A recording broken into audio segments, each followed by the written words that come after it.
Some people feel out of place everywhere they go, not because they don't belong, but because their mind works differently from almost everyone around them. If you've felt this your whole life, this will explain more than you expect. You walk into a room full of people. Everyone seems comfortable. Conversations flow easily. Laughter happens naturally. But you're standing there, scanning the room, feeling like you're watching a movie you were never cast in. It's not that you're shy. It's not that you hate people. It's that something about the way people interact has never fully made sense to you. And it's been this way for as long as you can remember. Intelligent people often process the world differently. While others talk automatically, you're analyzing. While others react, you're observing. While others accept things as they are, you're questioning what's underneath. This isn't arrogance. It's not superiority. It's simply how your mind is wired. Psychologists call this cognitive complexity. Your brain naturally operates at a deeper level of processing. You see layers where others see surfaces. You notice patterns where others see randomness. You don't experience life on the surface. You experience it in layers, and that creates a quiet mismatch between you and the world around you. Here's what most people get wrong. Feeling out of place isn't about thinking you're better than others. It's about experiencing reality differently. When conversations stay shallow, your mind feels starved, not bored. Starved. You can nod, you can smile, you can say the right things. But inside, you're wondering why no one wants to talk about what actually matters. Why do people behave the way they do? Why do we live the way we live? What's underneath all of this routine and noise? And when you look around and realize no one else is asking these questions, you feel alone, even in a crowded room. That loneliness doesn't come from isolation. It comes from a lack of resonance. Here's something most people don't realize. For many intelligent people, this way of thinking started early. Maybe your childhood felt unpredictable. Maybe the adults around you were emotionally unavailable. Maybe the emotions around you didn't make sense. Maybe thinking became your way of creating order from chaos. While others were playing, you were observing. While others were fitting in, you were trying to understand why fitting in mattered at all.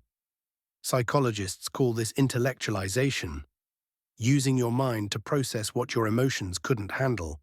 Your mind became a place of safety.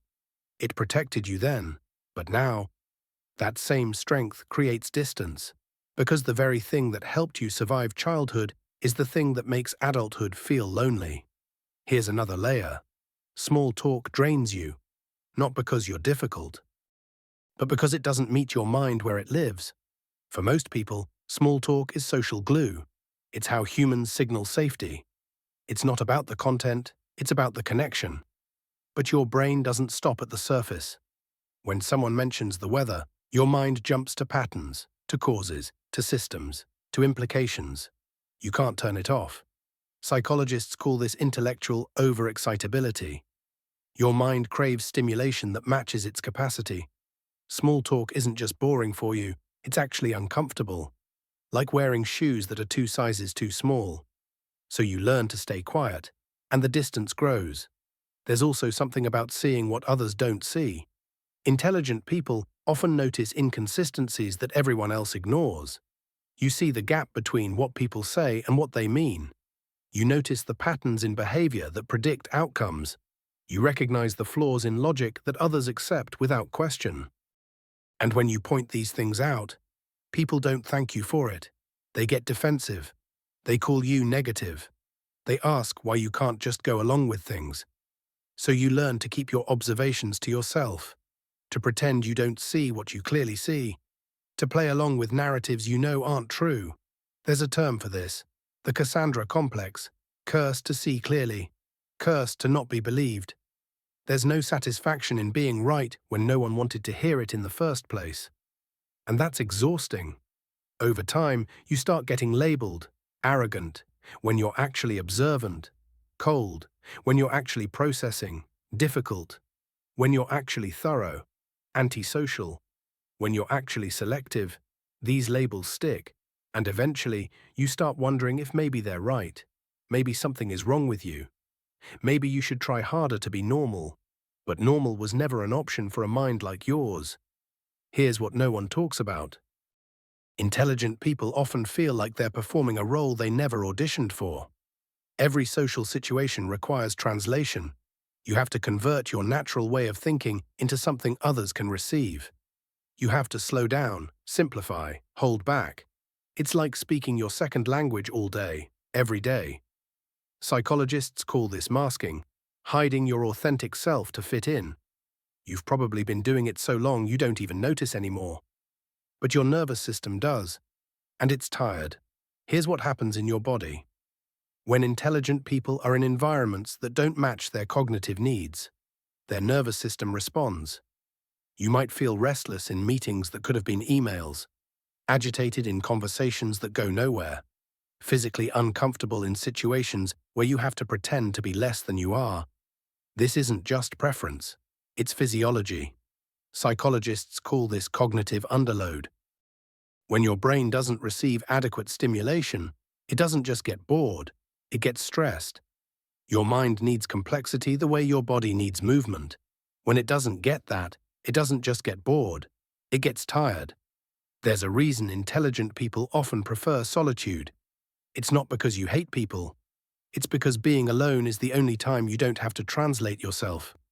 In solitude, your mind moves at its natural pace. You can think without interruption. You can explore ideas without simplifying them for anyone else. Solitude isn't loneliness for you, it's restoration. But the world doesn't understand this. It sees your preference for alone time as a problem to fix, as antisocial behavior, as something wrong with you. So you feel guilty for needing what you need, and the distance grows even more. Here's the hardest part. Intelligent people often feel lonely not because they lack connection, but because the connections they have don't reach deep enough. You can have friends, family, colleagues, a social life that looks perfectly fine from the outside, but if none of them can meet you where you actually live, the loneliness remains, because what you're craving isn't company, it's resonance. You want someone who doesn't need everything explained, who can follow your thoughts without getting lost, who finds the same things fascinating that you do. And those people are rare, statistically. If you're in the top 5% of cognitive ability, 95 out of every 100 people you meet won't be able to match your depth. Those aren't odds in your favor. So here's what I want you to understand. Nothing is wrong with you. You're not broken for feeling out of place. You're not flawed for struggling with small talk. You're not defective for needing depth and meaning and complexity. Your brain is different, and different isn't broken. The problem isn't you. The problem is that you've been trying to fit into spaces that were never designed for minds like yours. You don't need to change yourself. You need to find environments where your natural way of being isn't a liability but an asset. You need work that challenges you, conversations that stimulate you, people who can actually reach you. And you need to stop apologizing for having a mind that wants more than the world typically offers. The world needs your depth. It's easy to feel like your intelligence is a burden, like it separates you from others, like it makes life harder than it needs to be. But the truth is, the world desperately needs people who think deeply, who see clearly, who ask questions others avoid. The world has enough people who accept things as they are. It needs people who imagine what things could be. That's you.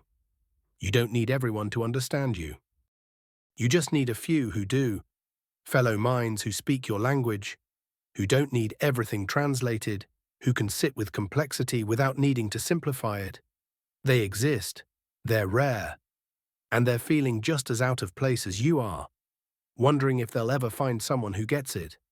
You will find them, not in every room, not in every conversation, not in every phase of life, but when you do, the relief will be overwhelming. Because for the first time, you won't have to perform, you won't have to translate, you won't have to be less, you can just be.